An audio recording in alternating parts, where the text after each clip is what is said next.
আসসালামু আলাইকুম দাদুরা, কি খবর? কেমন আছেন? নিশ্চয়ই ভালো আছেন। আমিও আছি, আলহামদুলিল্লাহ ভালো আছি। দাদুরা, আজকে কিন্তু 24-এর শেষ দিন, শেষ রজনী।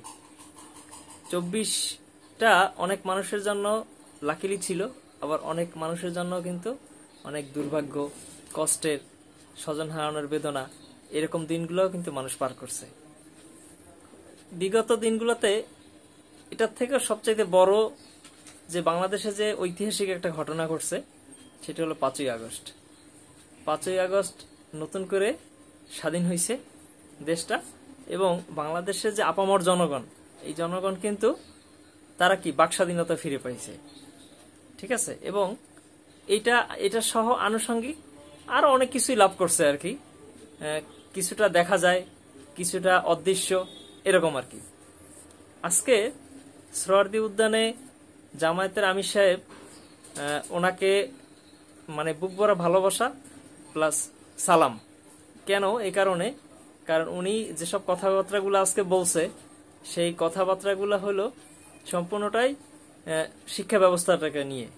বিগত সরকারের আমলে যে শিক্ষা ব্যবস্থাটা ছিল, এটা আসলে খুবই মারাত্মক ছিল, এবং শিক্ষা ব্যবস্থাটা যায় এতটা নিম্ন পর্যায়ে চলে গেছিল যেটা আসলে কল্পনা করতে পারবেন আপনি। সেটা আপনি বই পুস্তক বলেন, স্কুল কলেজ বলেন, মাদ্রাসা বলেন, কোচিং সেন্টার বলেন, এই সব মিলাই ঝিলাইয়া মানে স্টুডেন্টদের একেবারে বলতে গেলে আপনি লেখাপড়া করবেন অটো পাস হয়ে যাবে, এরকম একটা অবস্থার সৃষ্টি হয়েছিল আর কি।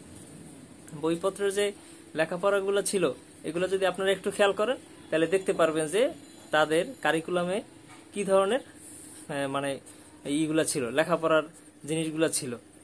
যাই হোক, আল্লাহ হেফাজত করছে সবকিছুর দিক থেকে।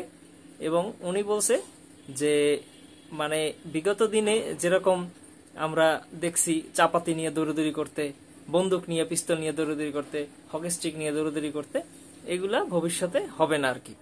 যাই হোক, এইটার কারণেই ওনাকে সম্মান করি। আপনারা এখানে যারা আমার ভিডিও দেখতেছেন, আপনারা কিন্তু এই কথাগুলো আবার অন্য লাইনে নিয়ে যায়েন না, কিংবা আমাকে আবার অন্য দলের মানে বিভক্ত করে ফেলায়েন না, ঠিক আছে। এটা আমার একান্ত ব্যক্তিগত ব্যাপার, মানে ব্যক্তিগত মতামত আর কি। এগুলা আপনাদের কাছে শেয়ার করলাম, বললাম আর কি। আর যে সামনের যে বছরটা আসতেছে, সেটা হলো কি ইংরেজি শুভ নববর্ষ 2025। এটা সবার জন্য মঙ্গলময় হোক, এবং সবার জন্য সুখের হোক, এবং প্রত্যেকটা দিন যেন খুব ভালো দিন কাটুক আর কি। আর একটা ভালো কথা, আমার কিন্তু একটা ইউটিউব চ্যানেল আছে, একটা পেজ আছে, এবং নিজস্ব একটা আইডি আছে আর কি, ফেসবুক আইডি। আপনারা অনেকেই আমার ফেসবুক আইডির সাথে যুক্ত আছেন, অনেকে পেজের সাথে যুক্ত আছেন, অনেকে আছেন কিসের সাথে, ইউটিউবের সাথে। তা আপনারা যে যেখান থেকে আমার ভিডিওগুলো দেখেন না কেন, যদি আপনাদের মনোভূত হয় কিংবা ভালো লাগে, অন্ততপক্ষে একটু লাইক কমেন্ট কিংবা একটু শেয়ার করে দিয়েন।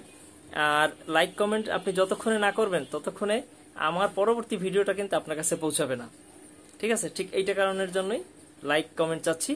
আর যদি সম্ভব হয় কিংবা যদি ভিডিওগুলো ভালো লাগে, তাহলে একটু শেয়ার করে ছড়িয়ে দিয়েন। আর আমাকে পাশে আমার পাশে আপনারা থাকেন আর কি, আমাকে সাপোর্ট করেন। ইনশাল্লাহ আগামীতে চেষ্টা করব ভালো ভালো ভিডিও আপনাদেরকে উপহার দেওয়ার জন্য। আর যদি কোনো মতামত থাকে, সেটা আমাকে কমেন্ট বক্সে জানাই দিন। ইনশাল্লাহ সেই ব্যাপারটা আমি খেয়াল রাখবো, কিংবা আপনারা যদি কোনো পরামর্শ দেন, সেই অনুযায়ী কিন্তু আমি ভিডিও তৈরি করবো আর কি। ধন্যবাদ, ভালো থাকবেন, আল্লাহ হাফেজ।